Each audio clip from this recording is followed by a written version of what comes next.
Salve, salve galera, seja bem-vindo diretamente da FISPAL 2025. Eu sou o Rafael Guarnieri, host do Por Detrás da Cozinha. Este ano em collab com a Netter, criado então o Netter Talks. Esse é o Netter Talks número 6. E o objetivo é criar uma revista semanal que a gente consiga trazer o que está rolando nas cozinhas, nas feiras, ou seja, no nosso mundo do food service. Foi escolhido a dedo todos os convidados para a gente bater um papo, para poder aumentar cada vez mais esse mundo. Porque eu penso assim, se eu trago só uma galera de um segmento, só chefe de cozinha, a gente fica meio que limitado. Então a gente está indo desde chefe de cozinha até ontem veio um atleta aqui conversar com a gente, para a gente traçar um pouco sobre performance, enfim. Pro Netter Talks número 6, Natália Cifuentes. Cifuentes, com esse sotaque? Cifuentes. Cifuentes. Seja muito bem-vinda. Obrigada pelo convite. Já quebramos o clima aqui nos bastidores, porque ela falou, se tem café e tem alguma coisa para beliscar, o papo já fica bom. É isso? Mineira, não tem jeito. Como uma mineira veio parar nesse mundo de cozinha dentro da FISPAL aqui em São Paulo? Como é que... Por onde você andou, por onde você rodou, sabe aquele meme, o que comem, onde vivem?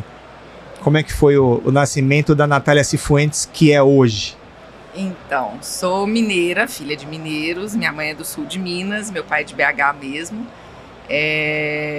Bom, Cifuentes já entrega, sou de família espanhola por parte de pai, mas meu pai, ele, desde o ano em que eu nasci, ele virou comerciante.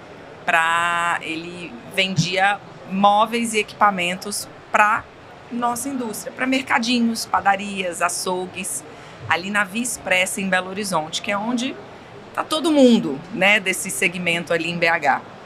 E alguns anos depois, eu acho que esse ano já fazem 35 anos que ele está dentro do Ceasa, surgiu a oportunidade de entrar dentro do Ceasa. E era um ponto muito inteligente, porque meu pai, muita gente ia carregar o carro no Ceasa, gente vinda do interior, dos mercados para comprar no Ceasa para levar, e não podia entrar com o caminhão para dentro de Belo Horizonte. E precisava comprar algum equipamento, uma gôndola, um check-out, uma maceira. E ligava para o meu pai, comprava, pedia para ele ir com a Saveirinho carregar lá dentro do Ceasa. E meu pai com todos os concorrentes ali em volta dele.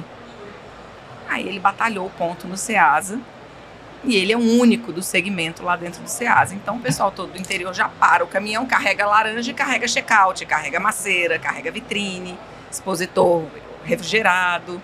E ali ele está, então eu cresci nesse meio. Eu sempre trabalhei dentro do serviço de alimentação. Desde pequeno eu sabia que eu queria fazer, eu vou fazer gastronomia. E eu fiz uma escola técnica de administração, na verdade, uma escola da Fiat. Como a fábrica da Fiat está em Betim, né? Eles tinham uma escola italiana para os filhos dos funcionários da Fiat. Era uma escola integral que tinha o ensino médio mais o ensino técnico. Para administração ou turismo, eu quis fazer administração. E todo mundo que saía de lá queria trabalhar na Fiat, porque já estava com o emprego garantido. E eu, com 15 anos, eu falei assim, eu quero fazer estágio num restaurante. E todo mundo me olhava, você é doida? E eu fui fazer um estágio no restaurante de um chefe de cozinha, qual eu amo muito até hoje, foi um grande professor. E ele abriu um restaurante onde ele fazia releitura de pratos de alta gastronomia da comida mineira. Né, a gente tem ali, né, o Ivo Faria, ele é o Eduardo Avelar. Então, assim, a culinária mineira, a gente podia ser um país por si só, falando de cultura gastronômica, né? Então, assim, eu cresci no meio da cozinha. Minha mãe faz biscoito, bolo muito bem. Eu sempre gostei muito de cozinhar. E aí eu vou fazer gastronomia. Fiz o vestibular, passei em segundo lugar no mundo inteiro, na Universidade de Ciências Gastronômicas, na Itália. E 2 meses antes de começar as aulas, eu não quero fazer gastronomia. Porque eu não gosto de cozinhar para quem eu não conheço. porque cozinhar para mim era uma coisa muito pessoal. E ficar, né, começou a época dos grandes chefes, a gente começava a falar de Alex Atala naquela época. Eu falava, gente, mas você cozinhar e ser subjugado por uma pessoa que você não conhece, você não sabe, ela não sabe por que você cozinhou aquilo e você não sabe o que ela veio buscar ali. Aí eu falei, quer saber? Eu comecei a trabalhar muito cedo. Então, assim, eu saí do restaurante, eu comecei a dar aula de inglês, e aí eu comecei a trabalhar na empresa do meu pai também, que abriu uma loja. Ele começou a vender prato, faca, essas coisas também na sobreloja lá do Ceasa. E aí ele entendeu que tinha oportunidade de abrir uma loja só da parte de utensílios no centro de Belo Horizonte. E aí eu fui tocar essa loja com a minha irmã. E aí eu falei, quer saber? Eu não preciso sair do ensino médio e ir para uma faculdade. Eu já trabalho. Eu quero ter certeza do que eu quero fazer. Isso eu recomendo para todo mundo. E é o que eu quero fazer com meu filho. Porque eu acho que uma pessoa com 18 anos não sabe o que quer fazer da vida. Não sabe o que quer fazer da vida. E aí, nessas feiras, né, de hospitalidade, tinham feiras muito pequenas em Belo Horizonte. Eu vinha muito na Fispal, mas a gente participava de feiras. E numa dessas feiras, eu encontrei com o dono de uma faculdade de hotelaria no sul do Brasil, em Canela. E ele começou a me falar de hotelaria. Porque quando eu fiz esse estágio nessa cozinha, eu não queria ficar aprendendo a fazer as coisas na cozinha. Eu queria. Só que eu só podia trabalhar de manhã. Eu era menor aprendiz. Eu era estagiária. Eu não podia fazer o serviço da noite e sair de lá de madrugada. E aí ficava para mim organizar estoque, fazer compra, com 15 anos de idade. Ele me deu a chave do restaurante. Ó, chega aí 8 horas da manhã, porque eu vou chegar às 10. E você se vira. E aí eu vi aquela lista de compra e falava, gente, mas tem isso no estoque, pra que ele quer comprar? Você com 15 anos já tinha esse feeling também, por conta do que eu ia comprar. E eu fazia técnico de administração. Eu falei assim, gente, peraí, vou organizar esse estoque. Aí eu fazia minhas planilhas de Excel da minha cabeça. Vamos organizar, vamos melhorar essas compras. Comecei a fazer pesquisa, né, de preço para comprar insumo. E eu falei, é isso que eu gosto de fazer. E eu fui fazer hotelaria. Fui-me embora para Canela. Eu já falava o inglês, o espanhol e o italiano fluentes. Só que eu queria formar e eu queria voltar a trabalhar, porque eu já trabalhava. Eu ter que parar de trabalhar e depender de novo financeiramente da minha família, eu sempre fui muito agoniada com essas coisas, sabe? Eu sempre quis a minha independência. E aí eu comecei a receber proposta de trabalho para vir trabalhar em São Paulo. Emiliano, Renaissance, porque eles iam catar, né? Os alunos que se destacavam ali na faculdade, eles queriam trazer para fazer programa de trainee. Eu falo, nunca vou morar em São Paulo na minha vida. Cidade de maluco. Vou não. E aí, minha mãe, eu tava há 2 meses de formar, minha mãe descobriu pelas meninas que moravam na República comigo que elas estavam participando de um programa para tentarem ser selecionadas para um programa de trainee na França. E eu nunca contei isso para meus pais, porque eu não queria ir para a França. E elas já estavam estudando francês há 2 anos e tentando para poder fazer a prova, para poder ir. E aí minha mãe falou, mas por que as meninas não chegaram até agora? Eu falei, porque elas estão num negócio lá da França. Ela, que negócio da França? Um negócio lá da França. Não queria muito papo. Minha mãe assuntou com elas o que estava rolando. Aí no dia seguinte ela falou, você vai. Aí eu não vou não. Ela disse, você vai? Aí eu, mãe, eu quero trabalhar, eu não vou pra lá, passar perrengue na Europa, não quero. Ela, você vai? Aí eu, mãe, mas elas estão estudando francês há 2 anos. Você vai aprender, você tem 2 meses. Tá certo que você já tinha uma certa habilidade. Passei, fui selecionada, fui embora pra França. As meninas foram, pelo menos? Não. Ninguém foi. Assim, da minha turma, eu acho que foram umas 4 pessoas, mas nenhuma dessas da minha república foi. Eu fui. E na França eu fiquei 2 anos e pouquinho, porque eu terminei o programa de trainee, eu me apaixonei pelo chefe, ele se apaixonaram por mim, ele dava aula num mestrado, num outro estado, e ele falou assim, eu acho que esse mestrado é sua cara, porque o mestrado era de como era desenvolvimento econômico através do turismo e da restauração. do restaurante, da cultura gastronômica.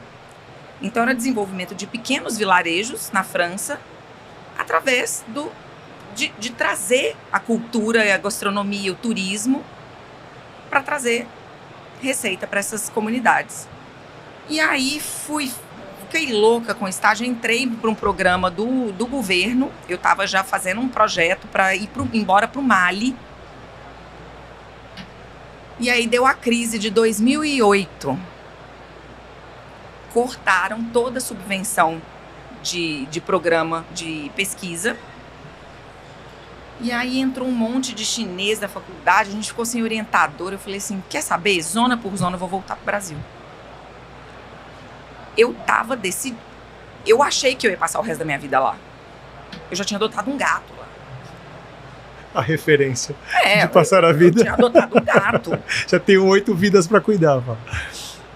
Aí me deu um ciricutico, coisa mineiro, né? Deu um ciricutico, deu meus 5 minutos, falei, vou embora. Botei minhas coisas num navio. Era só livro e 2 malas de roupa. Vim embora pro Brasil de novo. Vou trabalhar na hotelaria. Fui trabalhar na hotelaria numa empresa mineira que administrava pequenos empreendimentos hoteleiros de charme no interior de Minas. Fui morar, porque na França eu fui morar numa cidade de 400 habitantes. É porque eu não falei que eu não queria ir para São Paulo de jeito nenhum. Aí, para Minas, eu fui para Santo Antônio do Leite, que é um distrito de Ouro Preto. Ouro Preto já é pequeno, é um distrito de Ouro Preto, na área rural. Abri o setor de alimentos e bebidas e eventos lá. E aí fui para São João del Rei, abri o setor de alimentos e bebidas e evento lá. Montar cardápio, montar calendário de eventos, gerenciar a equipe de A e B desses hotéis todos dessa rede. E virou uma loucura. E é um negócio, né? Você entra em A e B, é um negócio que te pega, você nunca mais sai. Para quem tá começando ou é do meio e não entendeu, o que seria, quando você fala abrir o segmento lá que não tinha... Abre o hotel. E aí você tem a governança, né, que vai cuidar dos quartos, você tem alimentos e bebidas, que é quem vai servir o café da manhã, o almoço, o jantar, e o setor de eventos, que é para trazer receita, porque hotel de turismo, nessas cidades pequenas, você tem uma sazonalidade muito grande. Então você precisa começar a trazer eventos para poder manter a receita ao longo do ano. Então a gente pegava congresso, né? Porque a gente tinha 20 quartos lá. Então, assim, congressos pequenos para diretorias, casamentos. Aí montava um festivalzinho gastronômico que a gente trazia chefes para poder cozinhar. Então, assim, a gente montou um calendário de eventos e eu fiz isso tanto em Santo Antônio do Leite quanto em São João del Rei. E implementei os eventos também de final de ano em Capitólio. Só que, assim, eu vou abraçando coisa, né? Isso era uma característica minha, da minha juventude, que eu não falava não. Aprendi. Mas eu ia abraçando, até o dia que eu dormi no volante. Não fazer ano novo nos 3 hotéis, cada um em uma cidade, pelo menos eu me considerava esperta na época, mas hoje eu acho que eu faria a mesma coisa. Eu contratava o mesmo buffet para atender os 3 hotéis. A mesma empresa de fogos de artifício para atender os 3 hotéis. Empresa de som, a mesma, porque eu falava com uma pessoa só para resolver os problemas. Eles me atendiam com a equipe, cada um em uma cidade, mas era um ponto de contato. Então eu sempre acreditei muito nessa... ter um ponto de contato, porque se a gente fica pulverizando muito, filho feio não tem pai, né? Então, assim, a gente centraliza o contato numa pessoa só. Então, funcionou, só que eu tava ficando muito cansada. Eu dirigi uma média de 2.500, 3.000 quilômetros por semana, sozinha, em estradas assim, no interior de Minas. Eu dormi no volante, não aconteceu nada, não bati o carro, eu só caí dentro de um canavial. Mas aquilo me assustou o suficiente. Eu tinha acabado de perder, assim, meu melhor amigo num acidente de carro. Falei assim, não quero isso pra mim. Pai, eu quero trazer equipamento de tecnologia para Minas Gerais, porque Minas Gerais é um mercado que eu acho que todo mundo que vier aqui falar com você, se você perguntar, é fácil vender tecnologia para mineiro? Ainda mais para cozinha? Não é. Aí eu conheci o pessoal da Rational, numa Fispal, que eu sempre vinha. Aí eu conheci o pessoal da Rational, ainda era... O Cláudio já trabalhava lá, mas era o Valério. O Valério, eu o vi na terça-feira que ele tá com o pessoal da Firex, na Middleby. E eu conheci, eu falei assim, gente, eu trabalhei com Rational na França. Falei assim, a gente precisa trazer isso. Para as operações. Para as operações tinha quando você falava de uma Sodexo, quando você falava de grandes operações. Para os pequenos. Não tinha. Não se falava de ganhar eficiência dentro de operação. Ah, não. Equipamento que vai apitar para falar que horas que minha carne, meu pernil tá pronto. Aí tinha, né, os seminários que você trazia todo mundo para cozinha, cozinhava, não sei o quê, para falar de ganho de energia, ganho de óleo, não sei o quê. A gente estava até falando disso na terça-feira ali no stand da Rational. Só que você fazer, na época chamava TCL, esse seminário da Rational. Você convencer um cara a botar um forno combinado na cozinha dele, você tinha que fazer um seminário para ele. Aí você tinha que fazer um pro cozinheiro dele, um pra mãe dele que criou a receita, para ver se ficava bom. Então, assim, era uma venda que demorava 6, 8 meses. Eu não conseguia converter venda. E eu tenho uma característica minha, eu não sei me vender e eu não tenho paciência para me vender. Vender um negócio que para mim parece óbvio, eu não tenho nenhuma paciência. Então, assim, eu sou conhecida, eu não tenho um Instagram comercial. Quando a pessoa fala, eu tenho um problema, vai, me conta seu problema, vamos achar uma solução junto. Às vezes eu nem cobro. Às vezes você me dá um café e um biscoito, eu vou conversar com você a tarde inteira, a gente já sai cheio de insight. Fica a dica. Meu marido quase me mata. Eu falo, eu tenho vergonha de cobrar por projeto. Layout é a parte mais fácil do meu trabalho. O difícil é você aprender a sentir a dor do seu cliente. Que eu acho que você só faz diferença no negócio do cliente quando você sente a mesma dor que ele. Porque não existe fórmula pronta. Não existe projeto igual, não existe projeto igual. E nesse momento que você começa a tentar... Porque a gente ainda está na tentativa de levar... Eu ainda tô lá no Ceasa, vendendo forno Rational. Então, porque você está tentando, mas você acha que os mineiros não achavam que a dor deles era esse aumento de performance? Eles queriam mais mudar o turismo, mudar a cara do negócio como aumentando o fluxo de pessoas, mas nada focado na tecnologia. O mineiro vinha para a Fispal para comprar mais um forno de panificação para poder assar carne. Ou seja, fazer mais usando a mesma regra que já sempre existiu. Ele não queria mudar. Você já leu o conceito de eficiência no dicionário? Não. Isso em toda aula minha eu dou... A primeira coisa que eu falo, eficiência no dicionário, isso era um hábito que eu tinha pequeno, eu adorava ler dicionário. É você produzir mais ou melhor com cada vez menos recursos. Ou seja, pandemia. Pandemia, para mim, é o melhor exemplo, eu acho que todo mundo viveu, né? Quem não aprendeu com a pandemia, não é colocar uma lente cor-de-rosa na pandemia, mas quem não aprendeu com a pandemia viveu errado, tem que voltar em março de 2020 e começar tudo de novo para aprender. Por quê? O cara do setor de alimentação, ele aprendeu a fazer pratos com ingredientes menos nobres. Ele aprendeu que um funcionário poderia absorver mais funções.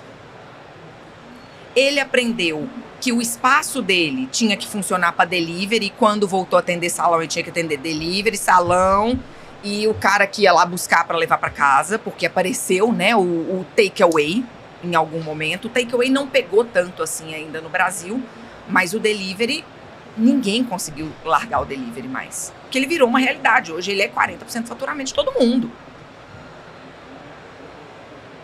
Eu não conheço. Você conhece alguém que... Ah, não. Bom, agora que eu tô atendendo salão, tô abrindo mão aqui agora do meu iFood, do meu Rappi. Não abriu mão. Então, teve que aprender a tirar mais do que já tinha nas mãos. Porque não tinha grana para comprar mais. E aí, voltando lá atrás, eu comecei a... Aí eu ficava muito inquieta.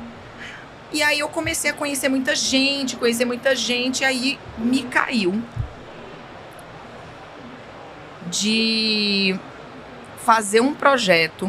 Comecei a falar de tecnologia, eu conheci o pessoal da Electrolux profissional também, que na época estava tentando entrar no Brasil com os equipamentos de cozinha, que são maravilhosos. Só que, né, a estrutura para trazer um negócio importado, uma linha de equipamentos, né, completa, fogão, com uma concorrência aqui e um país tão protecionista com a indústria nacional, e eu acho, e hoje, depois de tanto tempo, eu acho que foi até bom. Eu gosto muito ainda dos equipamentos, mas eu acho que fez a indústria brasileira correr atrás de vamos ganhar, vamos atrás de tecnologia, vamos melhorar o nosso equipamento. Isso aconteceu. Você vê a rádio, você vê a prática hoje está concorrendo lá fora com equipamento de cocção rápida, né? Você vê o mercado nacional, né, sendo valorizado. No segmento de speed over, né? Muito. Você vê, a própria Netter correu atrás, porque antes a gente tinha uma liderança, né, de mercado, e a Netter correu atrás. A primeira aula sobre sanitização, e que eu replico até hoje essa aula com os meus alunos, foi dentro da Netter. Porque você chega para há 15, 20 anos atrás, para um cara pequeno e fala, bota uma lava-louça que você vai economizar. Vai gastar energia. Então, assim, essa cultura perpetua até hoje. Eu estou investindo aqui muito, mas eu não faço a conta do retorno sobre o investimento. Você acha que a trava, o limitante ali, a gente pode trazer para os dias atuais, mas lá quando você está tentando ainda trazer o Hatch, eu tô lá ainda, cruzou com a Electrolux, mas você acha que o principal era o valor a ser investido, porque eu não sei que ano que a gente está falando isso, mas os equipamentos são caros, era o aporte, ou era mesmo a mudança de cultura, de imaginar, nossa, esse forno super tecnológico, o que mais barrava? Eu vou trazer para o presente, barra ainda, tá? E aí eu faço um paralelo com várias outras coisas, não só a tecnologia, mas assim, o setor de alimentos e bebidas, ele começou a se qualificar há muito pouco tempo. Se a gente for comparar, né, culturas gastronômicas numa Europa, né, Estados Unidos mas está muito paralelo com a gente em relação à legislação, tá? É muito parecido, eles são mais avançados, né, pelo turismo lá ter se desenvolvido mais rápido. Mas quando a gente fala de se capacitar, né, existe uma trava de, isso não é para mim. Porque o cara que entra no mercado hoje, ou ele, não, cara da pandemia, fui demitido, tô com fundo de garantia bom, preciso investir em alguma coisa. Todo mundo come, vou investir em alimentos e bebidas.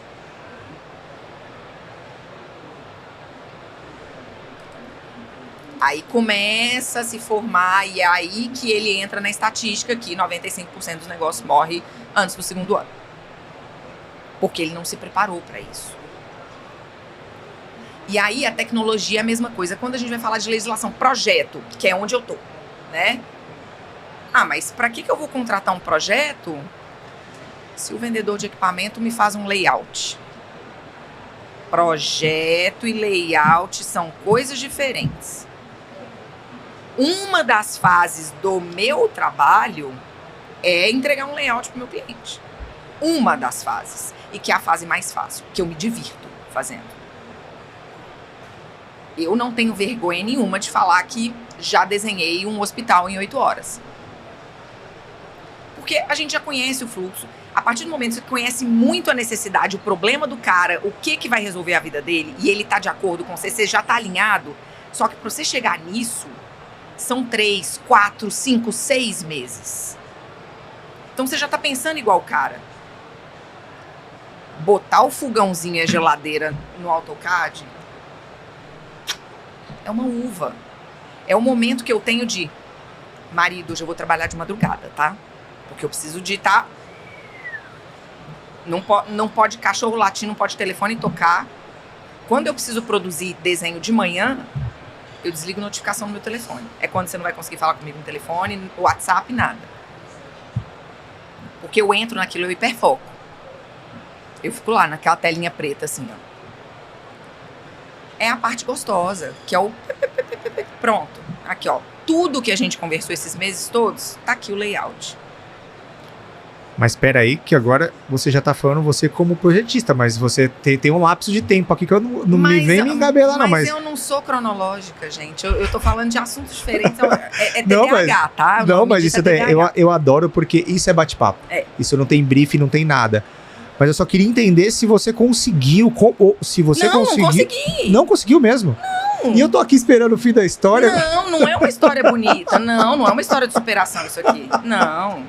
Gente, quem trabalha em alimentos e bebidas, quem trabalha aqui no mercado de equipamento de food service, quem falar que tem uma história de superação com tão pouco tempo, eu vou falar truco. Então você não conseguiu implementar, pelo menos na região. Nem com meu pai. Eu falava, pai, a gente precisa investir em tecnologia. Não, meu cliente não quer essas coisas. Tantos anos fazendo daquele jeito. Até hoje ele fala, Natália, mas meus clientes não compram essas coisas, não. Essas coisas, não. Até hoje. E como é que você... Então você sai dali em algum momento... Aí surge a Electrolux. Eu comecei a conhecer o pessoal da Electrolux aqui em São Paulo, porque muita gente da Rational foi para a Electrolux. Na época que a Electrolux foi montar a equipe aqui, eles pegaram muita gente da Rational, que era um case de sucesso, de implementação de uma marca estrangeira de equipamento de food service. Pegou muita gente da IntelliKit. O Simão saiu da Rational e foi para a Electrolux. Certo. Mineiro também, amigo pessoal, ele que me apresentou o pessoal da Electrolux. É muito mineiro nesse meio aí, mas tudo bem. Simão tá em Dubai agora. Simão tá morando em Dubai, ele assumiu a parte de manutenção lá. Mas enfim, aí o que acontece? Ele me apresentou pro pessoal da Electrolux e tinham alguns projetos da Electrolux acontecendo muito pequenos, muito pontuais aqui no Brasil, porque ainda era a Ferrari dos equipamentos de cozinha. Quem tinha uma cozinha Electrolux, então assim, eram os milionários que queriam ter na casa deles. Na época teve restaurante muito famoso, de chefe muito famoso, que quis importar uma cozinha inteira e ficou presa no Porto de Santos muitos anos. Muitos anos. Não foi tipo, atrasou minha obra 2 meses. Não, ficou muitos anos parada. Isso é conversa, né? A gente não pode falar nomes. Isso aí foi um caso muito estremecedor aí no mercado. Mas, enfim, eu comecei a ter essa relação com o pessoal da Itália, da Electrolux Profissional. E aí, a virada de chave aconteceu em setembro de 2012. Agosto eu tava lá no Ceasa, fazendo meus layoutzinhos pro supermercadista, junto com a minha irmã, pro cara do restaurante. Minha irmã é arquiteta de formação e eu hoteleira. Só que minha irmã, ela não entendia de operação e eu não sabia mexer no AutoCAD. Aí eu falava, Érica, eu preciso que isso aqui esteja aqui, isso aqui esteja aqui, isso aqui esteja aqui na cozinha. E eu já fazia isso naquela empresa de hotelaria, porque eu ia abrir as cozinhas, eram grandes cozinhas domésticas. Eu falava, não funciona, eu preciso disso aqui, isso aqui, isso aqui, isso aqui. Eu entregava de novo pro arquiteto, faço tudo de novo. E isso foi me inquietando, foram 3 anos fazendo isso. Aí teve um dia que eu cheguei pra minha irmã e falei assim, Érica, ela dava aula numa faculdade de AutoCAD. Aí eu falei assim, eu quero ser sua aluna. Aí ela, hã? Eu quero ser sua aluna, porque é mais fácil aprender a desenhar do que um arquiteto entender o que a gente precisa dentro da cozinha. Eu já sei o que a gente precisa de equipamento, eu já sei o que a gente precisa de fluxo. Eu só preciso aprender a desenhar. Eu não quero fazer projeto, eu não quero aprovar projeto na prefeitura, eu não quero um CAL, não quero nada disso. Eu quero tirar da minha cabeça e colocar... Eu só quero tirar da minha cabeça e entregar um layout pro arquiteto para ele respeitar o que eu preciso. E aí começou tudo. Aí eu estava lá fazendo o meu projetinho, me liga uma amiga do Rio de Janeiro, Roberta Sudbrack, uma chefe famosíssima, cozinhou no Palácio da Alvorada durante todo o governo do Fernando Henrique Cardoso. Ela que acompanha a comitiva olímpica brasileira nos Jogos Olímpicos para poder cozinhar para os atletas. Ela tem uma casa maravilhosa, um restaurante maravilhoso no Rio de Janeiro. Abriu agora em Gramado também. Ela, Natália, então, eu que vou fazer toda a cozinha para todos os governantes num evento que vai ter no Rio de Janeiro, no Forte Copacabana, durante 30 dias. Como se fosse a COP30 que vai ter agora em novembro em Belém. Teve um evento desse em 2011, 2012, ali no Rio de Janeiro. 2012. Natália, me ajuda a fazer o projeto? Ajudo. Tá bom, vem pro Rio. Fui pro Rio. E eu sou muito assim, sabe? Lá eu vejo o que vai ser. Aí ela me pega no aeroporto, me leva para uns containers onde estavam os arquitetos das Nações Unidas para montar a estrutura, porque era um negócio enorme. E eu passei ali 2 dias falando de cozinha com os arquitetos das Nações Unidas. Foi meu primeiro grande evento. E que baita evento. Até então eu tava fazendo restaurantes em Belo Horizonte, no interior, tava mexendo em operação de hotel, né? E foi um sucesso. Aí montamos a cozinha, conseguimos as coisas, tinha que ser tudo elétrico, porque quando você tem governante, né, você não pode mexer com gás, porque tem risco, piriri, pororó.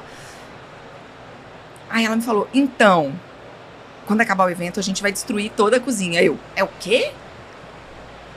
Eu não vou poder nem botar no meu portfólio.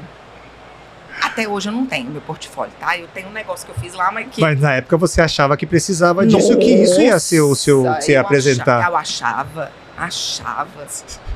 Destruir a cozinha em 30 dias.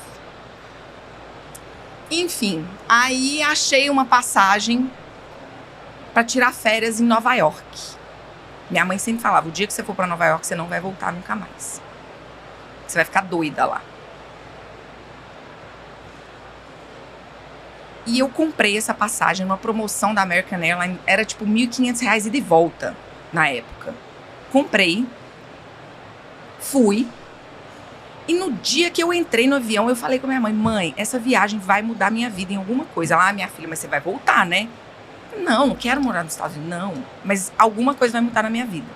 E eu lá de férias em Nova York, liga um número americano. Eu, puta merda, pedi meu passaporte, aconteceu alguma coisa, atendi o telefone. Então, Natália, meu nome é Jeff e quem me passou o seu telefone foi o Zanata. Na época, o presidente da Electrolux Professional, a parte de cozinha. Ele me passou o seu telefone. Eu preciso abrir um escritório no Brasil de projetos. E ele me falou que você vai ser minha pessoa de confiança. Aí eu, hã? Então, eu queria ver se você tem como vir para os Estados Unidos. Ele não sabia que eu estava em Nova York. Eu queria saber se você tem como vir para os Estados Unidos pra gente conversar. Pra ver se dá match, né? Aí eu, então, eu tô nos Estados Unidos. Aí ele, Eu, então vamos conversar.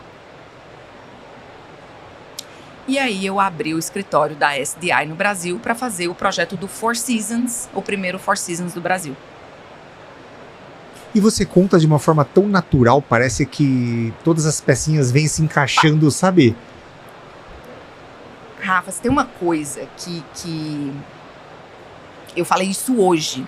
Eu fui cortar o cabelo hoje de manhã e eu falei isso com a menina que estava cortando meu cabelo. Falei assim, se tem uma coisa que eu tive prova a minha vida inteira e que hoje eu tenho uma certeza, e eu falo pra todo mundo, se tem uma coisa que eu posso ensinar, não é projeto, não é nada, você tá com medo? Dá o passo. O universo dá o caminho. Mas assim, fé não é você esperar que Deus faça as coisas. O que Deus quer de você é, vai, dá o passo. E eu vou te mostrar que existe o resto. E isso sempre se mostrou na minha vida, sabe? Sempre. E eu falava, eu tô saindo de um salário mínimo, num mezanino no Ceasa, que eu trabalho de bota, jeans e blusa comprida, porque eu ando no Ceasa, e se eu andar com roupa que mostra minha cintura, meu quadril, eu vou ser assediada o dia inteiro. Aí ele falou, mas você precisa mudar de Belo Horizonte. Você precisa abrir o escritório no Rio ou em São Paulo. Lembra que eu falei lá atrás que eu nunca mudaria para São Paulo? Eu mudei para São Paulo e abri um escritório no Itaim Bibi, sozinha. Toquei esse escritório durante 5 anos. Fiz Four Seasons, eu fiz Albert Einstein, eu fiz sozinha daqui do Brasil. A minha equipe de desenho ficava lá. Eu era o comercial, eu era o administrativo, eu era o jurídico, eu era o contábil.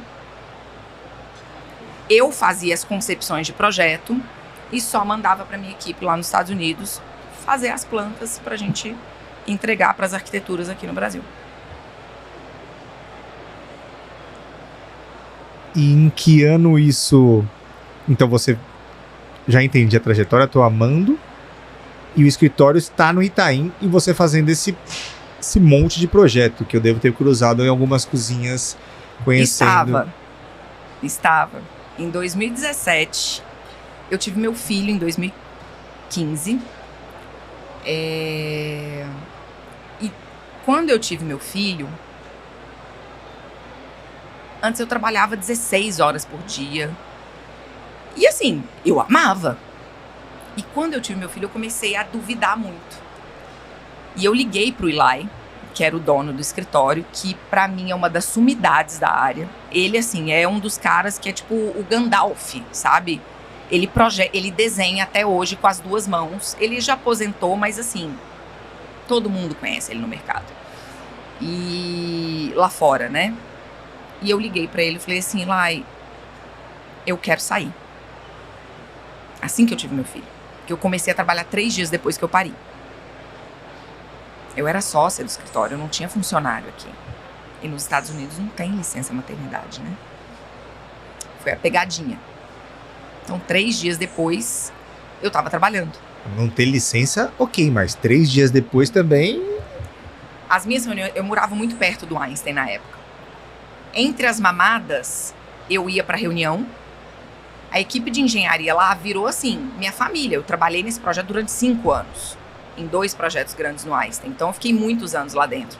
Então, a equipe de engenharia já chegava, Natália, então, vai pra casa amamentar. Porque eu já tava vazando o leite em cima da mesa, em cima das plantas. Vai pra casa, vai amamentar, mais tarde você volta. Era assim. E foi isso. Chegou um momento e ele falou assim, Natália, eu não espero de você que você seja a mesma Natália de antes de parir. Porque ele não queria te perder naquele momento. Só que eu comecei a me sentir muito sozinha nessa operação. E eu sou uma pessoa que gosto de conversar. E na hora que o americano chega e fala, você se preocupa demais com o cliente? Simples assim pra ele. Aí, na NAFEM de 2017, eu fui pra NAFEM para integrar a equipe, para fazer a NAFEM junto com a equipe da SDI. Eu pedi demissão. Aí eu falei assim, não, agora, Eli, eu vou mesmo. E eu tava decidida, tipo, a vender sanduíche natural na praia. Eu não queria trabalhar com um projeto mais. Que era uma coisa que me estressava muito, porque eu demandava muito. Não é que demandava, o problema é que eu sou assim. Você entrava eu entro. Você não conseguia conciliar de forma saudável. O último projeto que eu entrei, eu virei sócia mês passado. Porque vira meu. Todos os meus clientes viram meus. Deu passar Dia das Mães com o cliente, sabe? Eu sou assim. Então, tava me demandando muito. E eu tava no início da minha maternidade. Tava muito confuso pra minha cabeça. E aí, pedi demissão. E eu tinha acabado de entregar Einstein e Four Seasons, os projetos finais que precisavam ser implantados. Aí eu conversei com todos os clientes. Falei assim, olha, tá aqui o projeto, mas eu vou rescindir o contrato aqui. Tudo que vocês me pagaram tá entregue. Eu vou recomendar algum outro profissional para vir implantar para vocês. E eu fui buscar o meu maior concorrente naquela época, que era com quem eu batia em todas as concorrências de projeto de alto padrão, que era o Armando Pucci. Que quando eu quis entrar para o FCSI, lá atrás, a primeira vez que eu fui para host na Itália, em 2009, Ele falou assim, essa menina não vai entrar, não. Quem é essa menina? Brotou aqui do nada. E aí eu fui, Armando, tô contando nenhum segredo aqui não, tá, gente? Isso aqui todo mundo sabe dessa história. Entreguei, saí da SDI, eu preciso ser a única pessoa que eu confio para implantar esses 2 projetos é você. Mas confiar, assim, de saber que ele tinha capacidade profissional, não tinha relação nenhuma com ele, nada. Mas sabia do Aí ele, num almoço, eu lembro até hoje, ele na minha cara, né, com palavreado, ele nem... Não conheço a história do projeto, eu não vou implantar um projeto que não fui eu que fiz. Errado também. Não tava. Não tá. Aí ele foi embora pra casa dele, eu fui embora pra minha casa. Vou ter que falar com um cliente que não achei. Ele que procure, né? Que pena. Tentei. No dia seguinte ele me liga. Eu topo. Se eu puder te contratar pra me contar a história do projeto. Tipo, você me dá uma consultoria pra eu dar consultoria. Quando eu tiver alguma dúvida, eu te ligo, pago sua hora, a gente faz junto, pode ser? Tá bom, pode ser. Enquanto isso, eu vou buscando alguma outra coisa. Não tava buscando nada, porque eu não sabia nem o que eu queria. Saturou, você precisava respirar. Eu queria ser mãe naquele momento. Só que eu não saí oficialmente do mercado, porque eu não tive nem tempo de falar que eu tinha saído do mercado. Aí começou a aparecer projeto fora do país, e que aí ele me falava, então, nas conversas semanal, então, fulano te procurou? Procurou. Me procurou também. Vamos fazer junto? Vamos. Abrimos um escritório juntos. Trabalhamos juntos durante 5 anos também. Eu tenho ciclos de 5 anos, pelo jeito. E aí, um dos nossos clientes, eu abracei demais. E ele falava a mesma coisa do meu outro chefe. Você preocupa demais com o cliente. E eu me envolvi muito com esse cliente, porque eu fiquei muito encantada com a operação. Aí o cliente vem ser nossa diretora de operações. Que a gente vai entrar no Brasil. Era um cliente fora. A gente vai entrar no Brasil e a gente precisa de alguém que seja daqui para ser uma pessoa de confiança. Que já esteja no mercado. Conheça os players. Sobre o nosso negócio, eu te ensino aqui. Mas eu preciso que você me ensine sobre o Brasil. Deu a guerra da Ucrânia. Eu tinha acabado de contratar minha equipe inteira. Eu ia abrir em 1 mês as primeiras operações aqui no Brasil. Deu a guerra na Ucrânia. O grupo investidor tirou a grana toda do Brasil, fecha tudo, demite todo mundo e vem embora pra Colômbia. Eu fui embora pra Colômbia.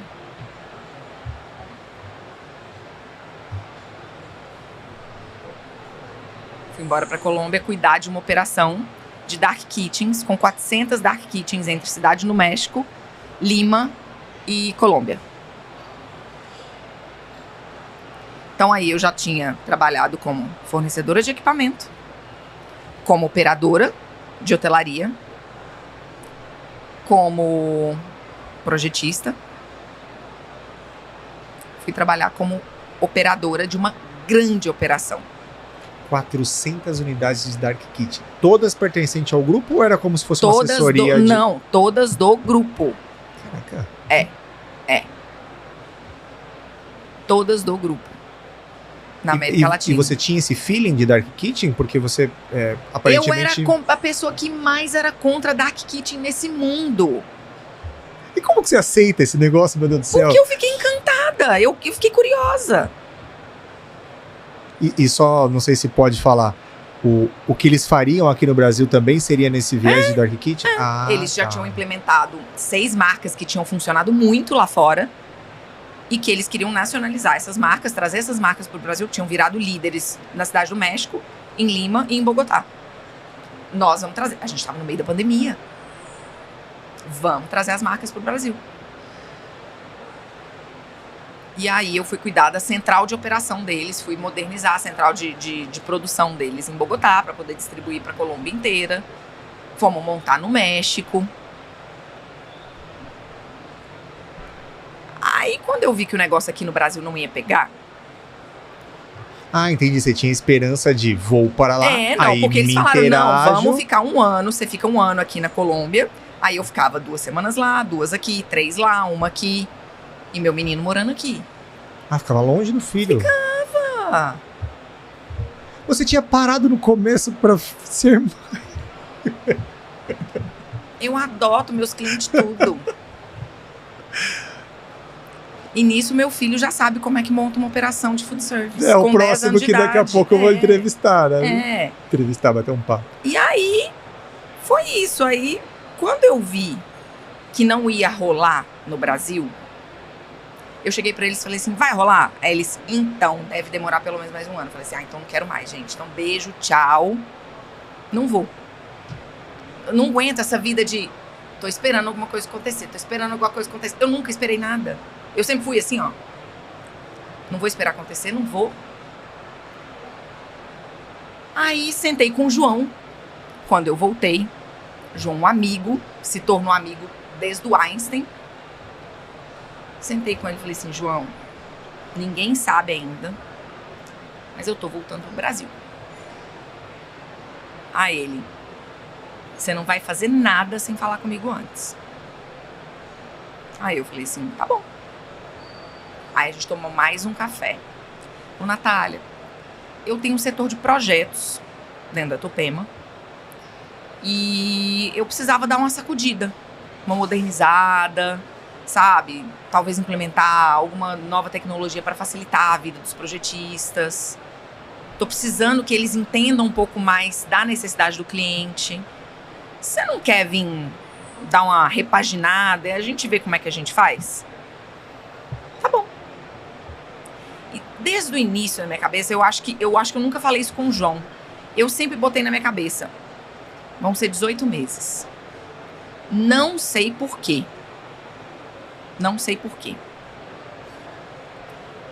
E foi chegando esses 18 meses, que foi ano passado, no início do ano passado, aconteceu, né, uma reviravolta na minha vida pessoal, porque eu já estava separada há 5 anos do pai do meu filho, e ele se mudou, e meu filho me pediu para mudar de São Paulo. A gente já ia muito para Ubatuba, e ele, mamãe, eu queria morar em Ubatuba porque aqui eu posso brincar na rua. E sempre foi um desejo meu, sabe, de quando ele fizer 18 anos eu encaminhá-lo, eu quero voltar a morar perto do mar. Porque eu fui criada perto do mar. Eu sou mineira, mas eu fui criada no sul da Bahia. Então eu sempre fui bicho grilo mesmo, falo sem problema nenhum. Então, assim, discurso de sustentabilidade, pra mim, é uma coisa que eu acredito, não é papo de tamo na moda. Não, pra mim é verdade isso.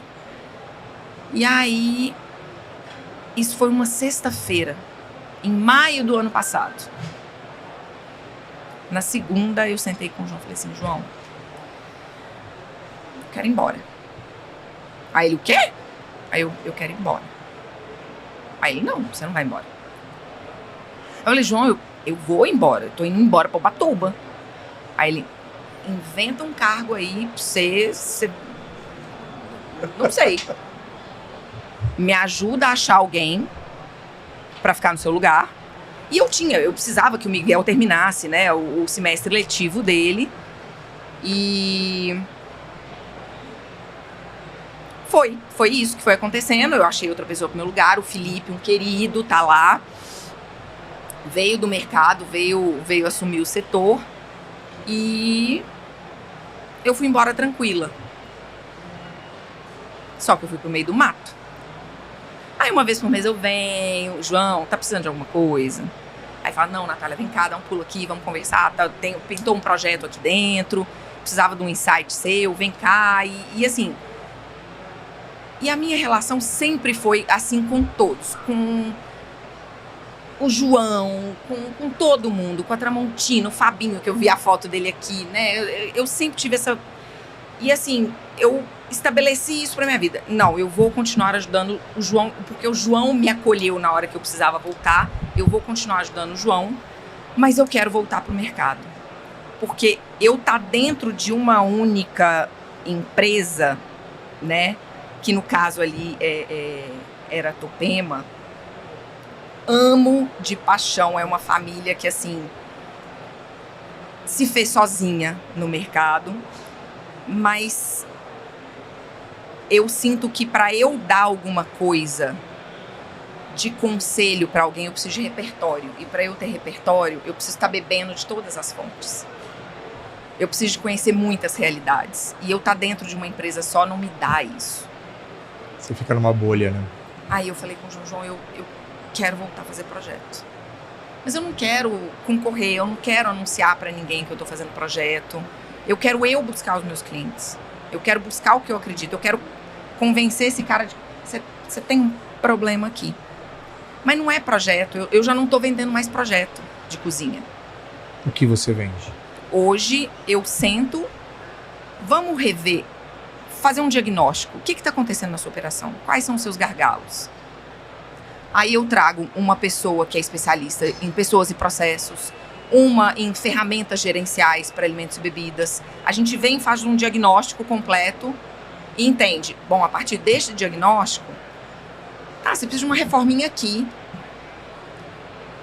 colocar novas tecnologias aqui para melhorar os processos, para diminuir seus custos. Vamos mexer em ficha técnica. Vamos ver sua curva ABC. Então o projeto virou uma coisa muito pequenininha que vai muito de encontro com o que eu sempre pensei. E aí eu acabo entrando e falando com pessoas. Para mim hoje fazer um projeto, entregar um projeto, botar um monte de equipamento lá dentro,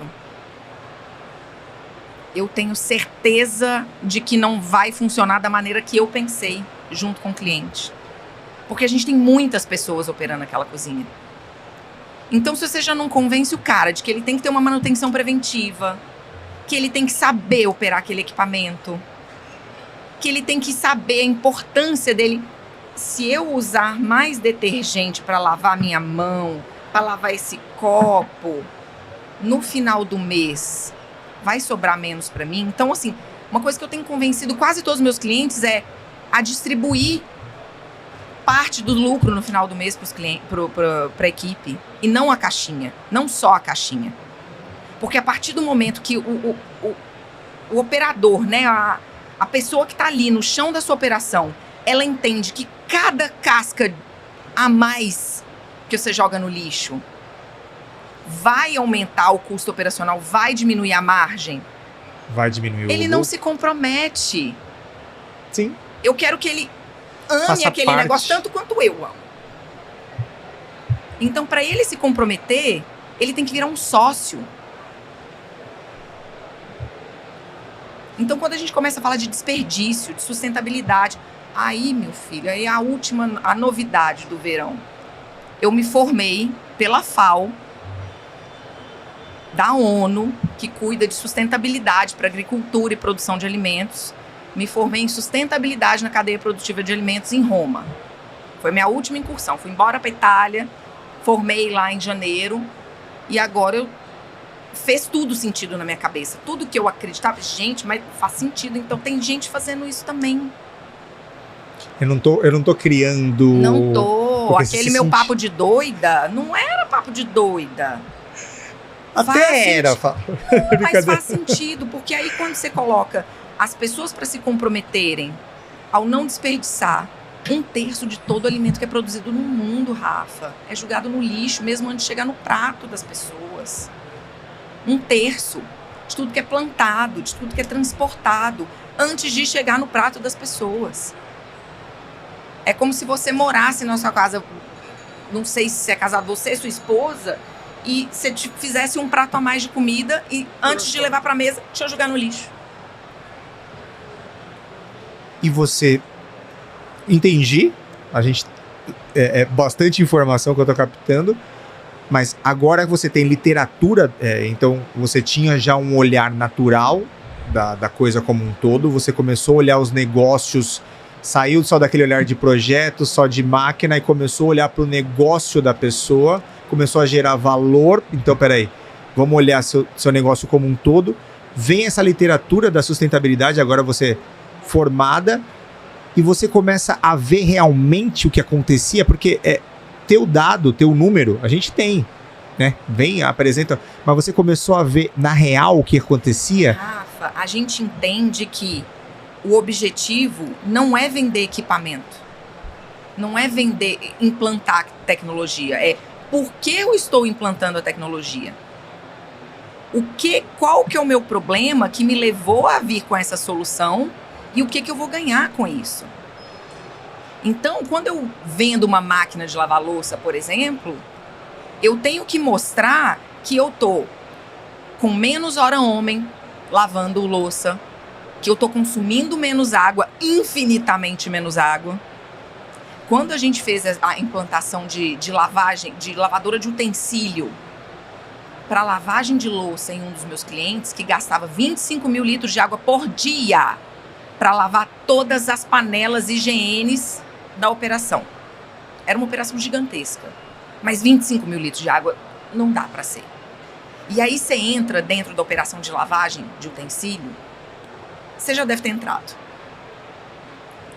É água até a canela, é água condensando do teto, é aquele cheiro de produto químico, porque tem aquele negócio de ser deixado de molho, né? Círculo de Sinner, que a Néter me ensinou o círculo de Sinner lá atrás, há quase 20 anos atrás. O que é o círculo de Sinner? Que todo o processo de higienização está baseado em 4 pilares, que é mecânica, né, a força mecânica aplicada, temperatura, tempo de exposição e químico. Então, quando você aumenta uma, você diminui automaticamente. É um gráfico de pizza que você aumenta uma, as outras vão diminuir. Então, com a máquina de lavar louça, eu aumento a temperatura de trabalho, eu aumento o químico, porque é um químico que eu não posso usar na mão, por exemplo, para fazer lavagem na mão, que é um químico muito forte, ele é para a máquina. E eu aumento força mecânica com a pressão da água. Com isso, eu diminuo o ciclo, o tempo de lavagem. E o consumo de água, e o consumo de energia. E aí, na hora que você começa a entender, e você começa a explicar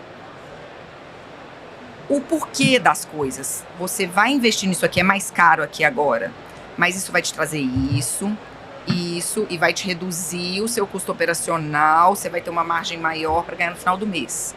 Só que isso não é só equipamento. É pessoas, a ficha técnica, é você olhar o organograma, é você entender os fluxos dentro da cozinha para entender a redundância. É igual numa fábrica de carro, uma fábrica de equipamento. Você não tem. Pensa numa fábrica de carro. Você não tem uma linha de solda só para Fusca, uma linha de solda só para Passat, uma linha de solda só para Gol. Você tem uma linha de solda que vai passar quando você... Tô produzindo Fusca. Fusca, passar, Gol, mas é uma linha de solda. Enquanto em várias operações, você vai ter cozinhas, aí quando a gente faz o paralelo com a cozinha, eu tenho uma cozinha que tem fogão, caldeirão, forno, fritadeira, a outra tem fogão, forno, fritadeira, a outra fogão, forno, fritadeira. Por que eu não começo a centralizar processos? O que eu tenho em comum em todas essas preparações e levo para um lugar só para fazer todas as bases, que é o conceito da central de produção e os pontos de venda, que já começaram, né, já tem aí alguns anos que muitas redes já estão fazendo dessa forma. Porque eu diminuo a quantidade de pessoas e de processos no ponto final de venda. É a mesma coisa. Então a gente está começando a trazer conceitos de produtividade que vem da indústria, né? Porque porque gastronomia é uma coisa muito artesanal, é cultural. É, meu amor, mas é indústria. Você está manipulando alimentos, você está mexendo com saúde pública, tem que ter processo, tem que ter boas práticas, tem que obedecer à lei. Não é porque você é um boteco, não é porque você está operando, fazendo bolo na sua casa e vendendo no iFood. Você tem regras que você tem que seguir. E isso para tudo. Então a gente começa a trazer conceitos de produtividade que eram de larga escala da indústria automotiva e tudo mais para dentro. E isso vem tecnologia. Agora a gente está começando a olhar para pessoas novamente, porque a gente está falando de um mercado que paga piso salarial. Então como é que eu vou falar de marketing? Como é que eu vou falar de implantar tecnologia? Ai, mas eu não vou capacitar as minhas pessoas porque amanhã eles vão para o concorrente. A conta não vai fechar. Você vai ter pessoas infelizes, você vai ter um turnover gigante. Você vai ter cozinha que quebra toda hora, porque toda hora você está trazendo gente nova, você não vai ter tempo de capacitar, você não vai ter tempo de ensinar a mexer no equipamento. E acontece muito. Tinha uma época que a gente tinha números de chamado, que 86% dos chamados técnicos para manutenção era por mau uso. Não era de defeito de fábrica. E acho que até maior. Você tá aí, você é dessa... Me confirme esses dados depois, mas assim... Então, assim... Eu acho que a gente chegou num momento que... Claro que a gente tá ganhando muito agora com inteligência artificial, né? O projetar... Hoje, a inteligência artificial consegue fazer um projeto no Revit ou no AutoCAD, se eu quiser. Mas entender a dor do cliente, ir lá no cliente, viver como é que é a chegada dos insumos, como é que ele processa, como é que ele cozinha, como é que ele distribui, como é que ele consegue fazer manutenção de temperatura. A realidade da região. A realidade da região, a realidade do cliente, a percepção do que o cliente dele quer. Isso não tem inteligência. Você precisa estar lá e ler. Você pode entregar para a inteligência artificial a sua coleta de dados. O prompt, mas você não consegue passar a sensação, né? Não. E eu tentando cruzar. Nossa, a gente viajou na maionese aqui, né? Tentando cruzar o plano de fundo como feira, tentando cruzar essa trajetória sua, principalmente no final, onde você foca... Isso é uma percepção de um bate-papo breve aqui, de focar mais... Sai do meio de São Paulo e vai para Ubatuba, ou seja, você focou mais em você e na sua família. Você acha que esse é o momento da gente, como food service, começar a olhar mais para o ser humano? Porque a gente só fala... não estou, gente, sendo contra a feira, não é essa a ideia. Veio o Cláudio aqui e falou bem que a gente está desconstruindo a palavra tecnologia, porque ficou muito... Pelo menos eu que sou da eletrônica falo tecnologia, já vem braços, né? Pegando o cesto, um braço pegando o cesto, o outro cortando... E ele fala aqui da gente desconstruir essa palavra, porque a tecnologia tem que servir, né? Ela não vem para substituir. Então, eu não sei se eu consegui descrever, que você acha que está na hora da gente, pelo menos na sua visão, que é uma visão muito embasada, já rodou muito esse mundo aqui, da gente ter um olhar para pessoas? Total. E eu acho que esse ano, especialmente, a feira está corroborando muito com isso. Eu nunca vi tantas arenas técnicas, tantas palestras falando de pessoas como esse ano. Eu nunca vi no Instagram, por exemplo, tanta gente fazendo capacitações para donos de restaurantes. Porque a gente está começando a entender que a tecnologia é uma ferramenta. E a Rational tinha, quando eu comecei a trabalhar, né, ali, revendendo o Rational na época lá de Minas, e depois, né, como especificadora, não só deles, como também de outras marcas, mas a Rational tinha um vídeo que ela falava que a Rational dava tempo pro essencial. E isso é uma coisa que, traduzindo, né, eu falo isso muito com os meus clientes, as atividades dentro da cozinha que não demandam... Claro que treinamento, mas que não demandam input, né? Não demandam você trazer conhecimento. Por exemplo, higienizar, cortar, ralar, mexer, coisa que é mecânica, isso tem que ser automatizado.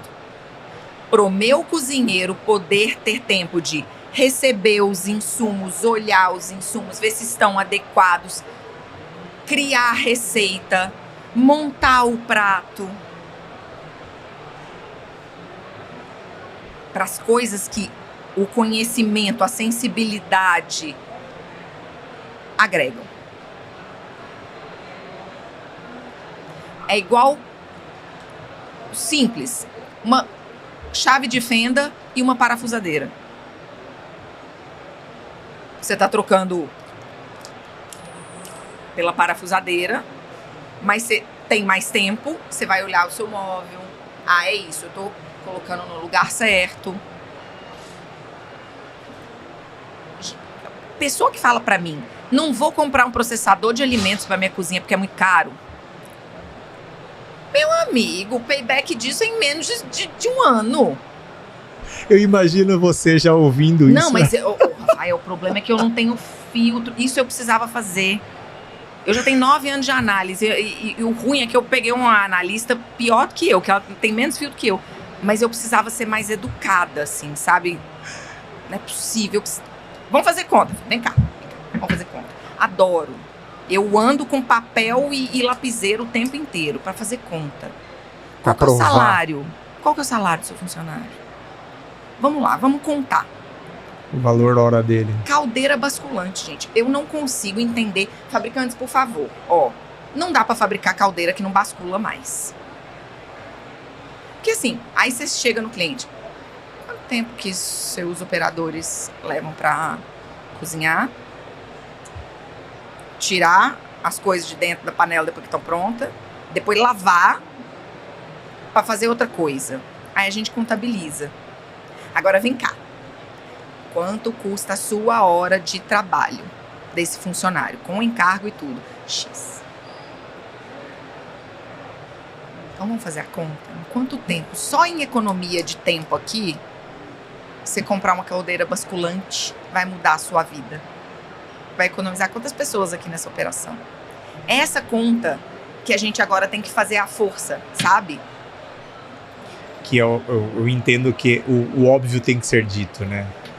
É mostrar que já tá tanto tempo, já tá aqui a feira mostrando já há tanto tempo, mas ainda a gente tem que mostrar. Então, Rafa, eu tenho uma dificuldade, e você tá falando isso aí agora, isso é uma coisa que todo mundo fala pra mim. Natália, mas o óbvio precisa ser dito, porque às vezes eu fico, gente, a pessoa tá me contratando mesmo pra eu falar isso pra ela? Tá. Meu marido também é do setor, ele fica, amor, vai, mas ele tá me contratando, mas isso eu não precisava cobrar pra falar pra ele. Eu vou mandar um vídeo meu do YouTube, já resolve. Mas não, é porque você precisa, às vezes a maneira como a mensagem chega, ele não consegue relacionar com a realidade dele. Então por isso que os anos me trouxeram isso, que é a minha diferença é entender o problema do cliente como meu. Porque eu vou sentir a dor dele. Vamos resolver esse problema junto? Vem cá, me dá a mão. Eu te dou a mão, você me dá a mão, vamos resolver junto? Vamos rodar a feira? Terça-feira eu rodei a feira com o cliente, mas não consegui andar nem um terço da feira ainda. Porque a gente Conhece quer ver tudo. Gente também. Não, e todo mundo para e vem aqui. Eu vim aqui no stand na terça-feira, fiquei aqui 1 hora. Porque a gente começa a falar de oportunidade, não sei o quê. E é isso. E relacionando, já pra gente chegar ao fim, pra eu te liberar também, que senão vou te prender aqui mais um dia que você eu não vai conseguir ver a feira. Relacionando me parece que às vezes a informação então não tá chegando. Que você... Eu perguntei, poxa, tá na hora, é a hora da gente focar em pessoas? Você falou, a gente tá indo para campo e tá vendo que há uma necessidade de falar o óbvio. Aonde o mercado do food tá pecando? Por que não tá chegando? Por que pra, de repente, nesse bate-papo tá tão óbvio e lá na ponta ainda a informação não chegou de uma forma que você falou que deveria chegar? Por isso, porque as pessoas acham que não é para elas, não é a realidade delas. Eu acho que o que falta Um sonho meu é tipo rodar o norte do Brasil. Conhecendo as operações, conhecendo a realidade deles e vamos pensar numa solução que se aplique aqui? Entendi. Ainda você acha que a informação, mesmo que chegue, ela deveria chegar mais humanizada porque é setorial, é regional, é cultural. Então, de repente, você escolheu a região norte, aleatório, poderia ser nordeste, mas olhar, falar, tá, aqui é assim. Então, é porque... Aí talvez eu vou levantar uma polêmica aqui, mas eu não tô nem aí, porque eu falo as coisas mesmo e eu banco depois. Mas eu acho que tem muita gente vendendo fórmula pronta, sabe? Cursos com fórmulas prontas, baixe seu CMV. E eu não vejo ninguém vendendo um curso, por exemplo, falando... Por que o seu CMV está alto?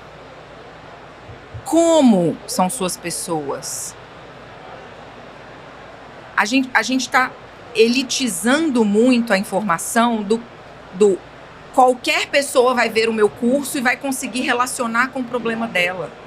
Sendo que quem está no mercado da alimentação hoje, muita gente é analfabeta, mas que cozinha alho, sabe?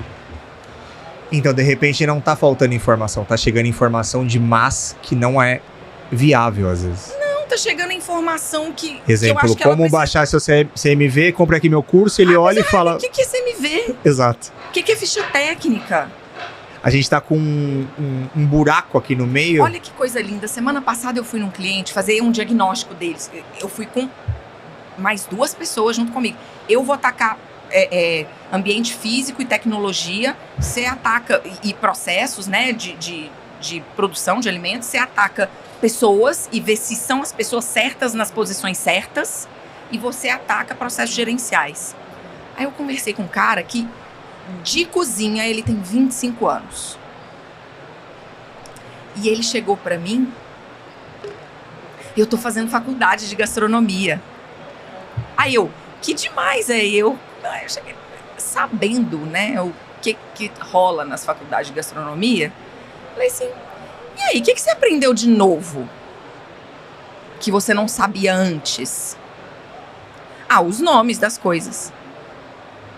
Agora eu sei que a Praça Fria chama garde-manger.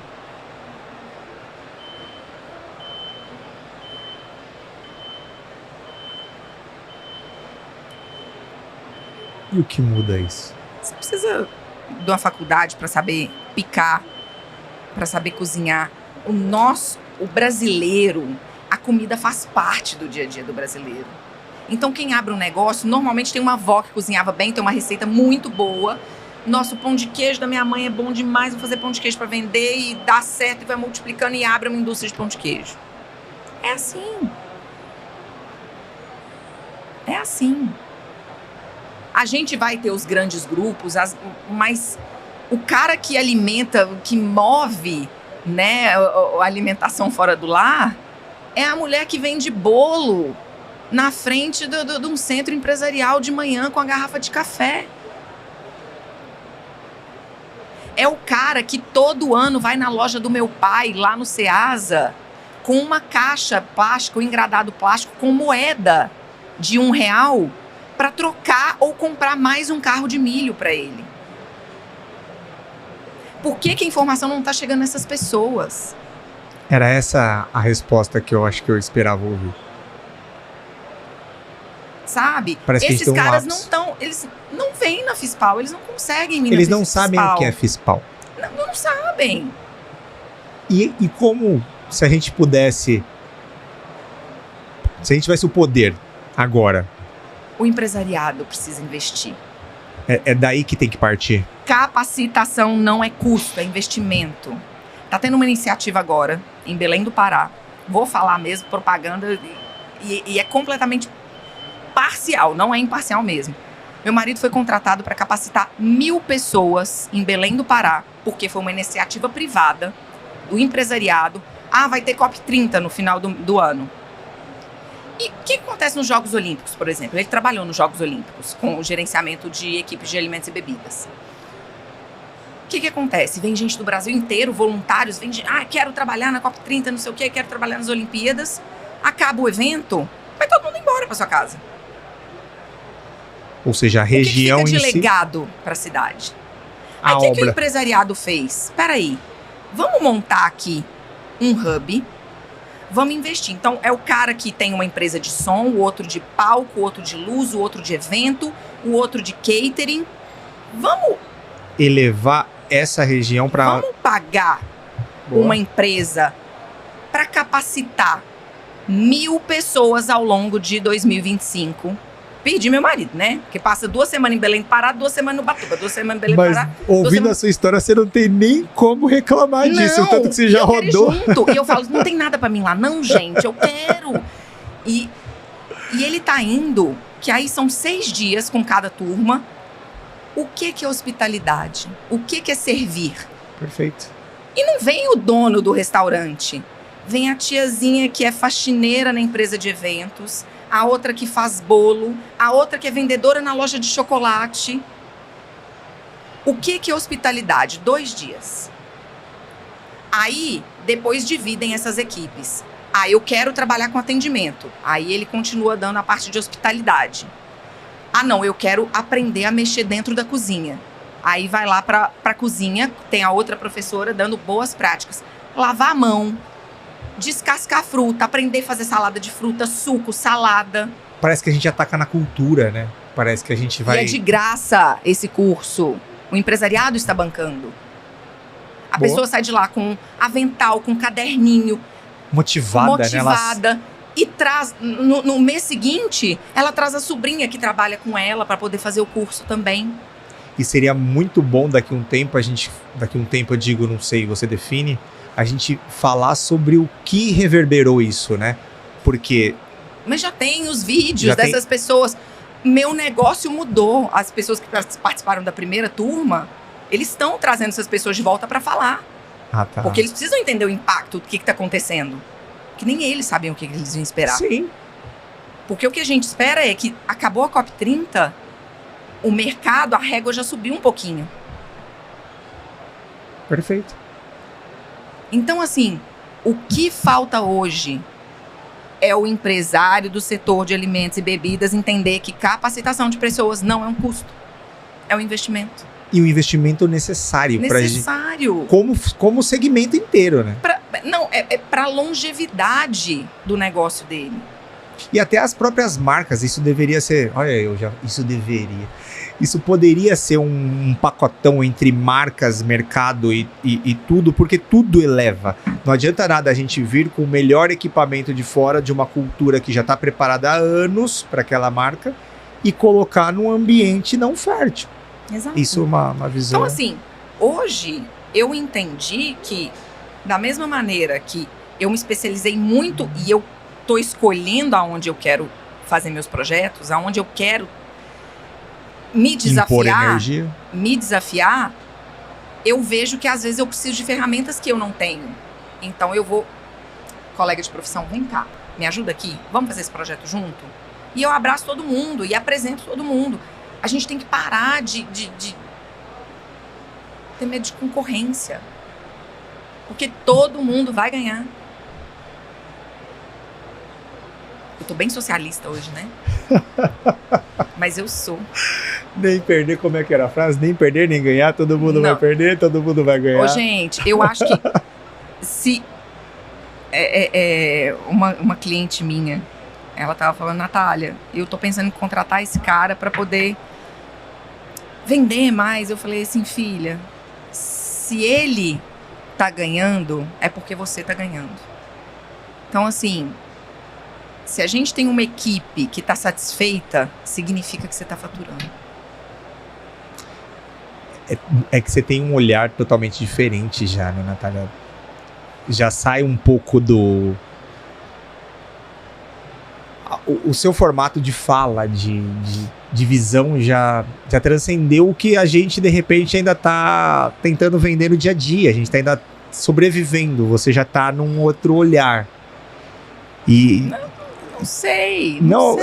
Você vai com certeza dizer que não, mas dá pra perceber. é muita bagagem, é muita informação. E o seu jeito inquieto... Muito. Natália, eu acho que passou rápido. 1h30. O quê? Você jura? 1h30 de bate-papo. Quando a gente grava lá no estúdio, quando a gente fala, passou 2 horas, aí a pessoa fala, não, mas eu não falei ainda disso, eu não falei daquilo, eu falei... E a gente poderia ter vários outros bate-papos. E eu não vou te prender muito mais. Eu gostaria de agradecer. E eu queria muito mais poder acompanhar isso de perto, principalmente essa última parte que você falou do que seu marido tá... acho que tá acontecendo ainda, né? Aham. Eu não sei como eu vou conseguir acompanhar isso, mas eu gostaria muito de ter algum feeling. Não sei se você já falou que não posta, acho que na rede social. Eles estão postando. Eu não posto. Assim, sei lá. Eles estão postando, eles estão fazendo, mas eu tenho muita dificuldade de vender meu peixe, sabe? Esse eu queria consumir no CPF, sabe? Eu preciso entender para onde a gente vai. Aqui eu vou ouvir muito de tecnologia e acho que a ideia é essa também. Mas saber para onde alguns segmentos estão indo, principalmente para o olhar de pessoas, eu acho que é o que a gente vai falar ano que vem como fato. Tomara. Te agradeço demais. Obrigada, querido. Curtiu? Muito. Leve. Adoro conversar, gente. Eu vi. Adoro. Galera, então tem muito dado aqui. Espero que a gente tenha conseguido de forma... a criar uma linha, né? Porque, como você falou, teve horas que a gente vai sem muito... Não tem muito plano aqui. Não tenho linha temporal. Comigo não funciona assim. Espero que vocês tenham gostado. Bate-papo com Natália Cifuentes. Esse foi o Nether Talks número 6. Espero vocês no próximo. Obrigada. Valeu.